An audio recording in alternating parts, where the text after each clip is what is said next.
ನಾವು ಮೆಂಟಲಿ ತುಂಬ ಸ್ಟ್ರಾಂಗ್ ಆಗಿದ್ರೆ ಏನನ್ನಾದರೂ ಎದುರಿಸ್ಬೋದು ಜೀವನದಲ್ಲಿ ಅಂತ ಹೇಳ್ತಾರೆ.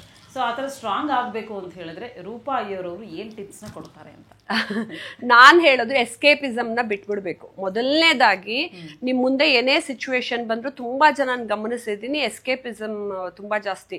ಆ ಕಷ್ಟಗಳಿಂದ ಹೆದರ್ಕೊಂಡು ಹೊರಟೋಗ್ತಾರೆ. ಇವತ್ತು ಹ್ಯಾಂಡಲ್ ಮಾಡೋದು ಬೇಡ, ಬಿಡೋ ಮುಂದಿನ ವಾರ ನೋಡ್ಕೊಳ್ಳ, ಅವನೇನೋ ಬಂದ ಹತ್ರ ಜಗಳ ಆಡಕ್ಕೆ ಬರ್ತಿದ್ದಾನೆ ಅಂತ ಅನ್ಕೊಂತಾರೆ. ಅದನ್ನ ಬಿಟ್ಬಿಡ್ಬೇಕು. ನೀವು ಮುಂದಿನ ವಾರ ಆದ್ರೂ ಅದನ್ನ ಹೋಗಿ ಎದುರಿಸ್ಬೇಕಾ ಆ ಸಿಚುವೇಶನ್ನ, ಮುಂದಿನ ತಿಂಗಳಾದ್ರೂ ಹೋಗಿ ಎದುರಿಸ್ಬೇಕಾ? ಅದ್ರ ಬದಲು ಇವತ್ತೇ ಎದುರಿಸ್ಬಿಡಿ. ಅವಾಗ ನಿಮ್ಮ ಮೈಂಡು ಕೂಡ ಸರಿಪ, ಎಲ್ಲರೂ ಎಲ್ಲ ಸಿಚುವೇಶನ್ಗಳು ಗೆಲ್ಲಕ್ಕಾಗಲ್ಲ, ನೀವು ಸೋತ್ರಿ ಅಂತಾನೆ ಇಟ್ಕೊಳ್ಳಿ. ಸೋತ್ ಮೇಲಾದ್ರೂ ಒಂದು ವಾರದಲ್ಲಿ ನೀವು ಪ್ರಿಪೇರ್ ಆಗ್ಬೋದಲ್ಲ, ಮತ್ತೆ ಹೋಗ್ಲಿ ಬಿಡು ಎಲ್ಲ ದೇವ್ರಿಗೆ ಅರ್ಪಿಸ್ಬಿಡೋಣ, ನಂದೇನು ತಪ್ಪಿರ್ಲಿಲ್ಲ ಆದ್ರೂ ನಾನು ಸೋತೆ, ಅದನ್ನ ದೇವ್ರಿಗೆ ಅರ್ಪಿಸ್ಬಿಡೋಣ ಅಂತ ಮುಂದಕ್ಕೆ ಹೋಗಬಹುದು. ನೀವು ಒಂದು ಸಿಚುವೇಶನ್ನೇ ಪೋಸ್ಟ್ಪೋನ್ ಮಾಡ್ತಾ ಇದ್ರೆ ನೀವು ಮುಂದಕ್ಕೆ ಹೋಗಕ್ಕೆ ಆಗಲ್ಲ.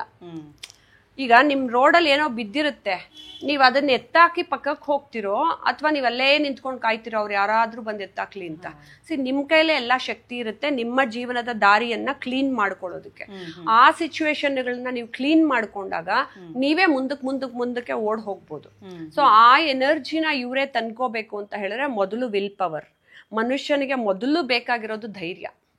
ಅದು ಪೂಜೆ ಮಾಡೋದಾಗಿರ್ಲಿ, ನೀವು ಮಧ್ಯರಾತ್ರಿ ಓಡಾಡೋದಾಗಿರ್ಲಿ, ಕೆಲಸ ಮಾಡೋದಾಗಿರ್ಲಿ, ನಮ್ಮ ಶತ್ರುಗಳನ್ನ ಹ್ಯಾಂಡಲ್ ಮಾಡೋದಾಗಿರ್ಲಿ, ಅಥವಾ ಯಾವುದೇ ಒಂದು ಸಿಚುವೇಶನ್ ರೈಸ್ ಆದಾಗ ಅದನ್ನ ಹ್ಯಾಂಡಲ್ ಮಾಡೋದಾಗ ಎಲ್ಲದಕ್ಕೂ ಮನುಷ್ಯನಿಗೆ ಧೈರ್ಯ ಬೇಕು.